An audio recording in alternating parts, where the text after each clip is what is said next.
आप देख रहे हैं केवल सच तक। लोकसभा में 3 विधेयकों पर करीब 1.5 घंटे बहस के दौरान गृह मंत्री अमित शाह ने कहा कि नए कानून में पुलिस की भी जवाबदेही तय होगी। पहले किसी की गिरफ्तारी होती थी तो परिवार के लोगों को जानकारी ही नहीं होती थी। अब कोई गिरफ्तार होगा तो पुलिस को उसके परिवार को जानकारी देनी होगी।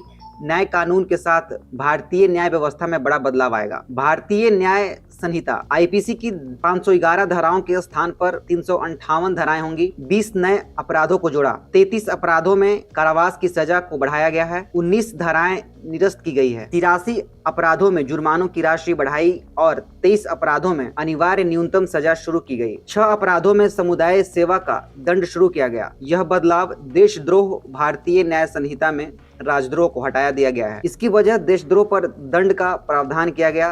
देश की एकता और अखंडता को खतरे में डालने वाली गतिविधियों पर न्याय संहिता धारा 152 के तहत आजीवन कारावास या कारावास जिसे 7 साल तक बढ़ाया जा सकता है उससे दंडित किया जाएगा। 18 वर्ष से कम आयु के बच्चियों के मामलों में आजीवन कारावास या मृत्युदंड का प्रावधान।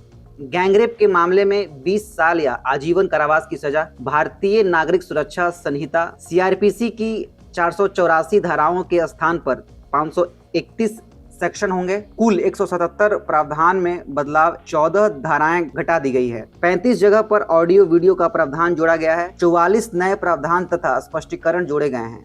यह बदलाव की गई पहली सुनवाई से 60 दिनों के अंदर आरोप तय किया जाएगा। किसी भी आपराधिक केस में मुकदमे की समाप्ति के बाद 45 दिनों के अंदर जज को निर्णय देना होगा।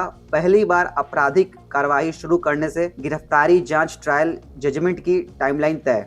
शिकायत मिलने के 3 दिन के भीतर एफआईआर दर्ज करनी होगी। अब चार्जशीट के 180 दिन में दाखिल करनी होगी और 14 दिन में मजिस्ट्रेट को इसका संज्ञान लेना होगा। यौन उत्पीड़न पर मेडिकल जांच रिपोर्ट एग्जामिनर 7 दिन में जांच अधिकारी को भेजेंगे। सक्षम मजिस्ट्रेट द्वारा आरोप। 18 वर्ष से कम उम्र की स्त्री के साथ गैंगरेप पर नई अपराध श्रेणी। धोखे से यौन संबंध बनाने या शादी का झांसा देने वाले के लिए लक्षित दंड का प्रावधान। भारतीय न्याय संहिता में पहली सत्र न्यायालय द्वारा बरी करने या दोष सिद्ध का निर्णय बहस पूरी होने से 30 दिनों के भीतर होगा, जिसे कारण बताने में 45 दिन तक बढ़ा सकते हैं। देश छोड़कर भागे अपराधियों पर आरोप तय होने के 90 दिन के भीतर उनकी उपस्थिति में भी मुकदमा चलेगा। बार आतंकी की व्यवस्था कर दंडनीय अपराध बनाया गया। आतंकी कृत्य पर मृत्युदंड या आजीवन कारावास होगी, जिसमें ओरेल नहीं होगा। संगठित अपराध से जुड़े एक नई धारा जोड़ी गई है, 21/12/2023। भारतीय साक्ष्य अधिनियम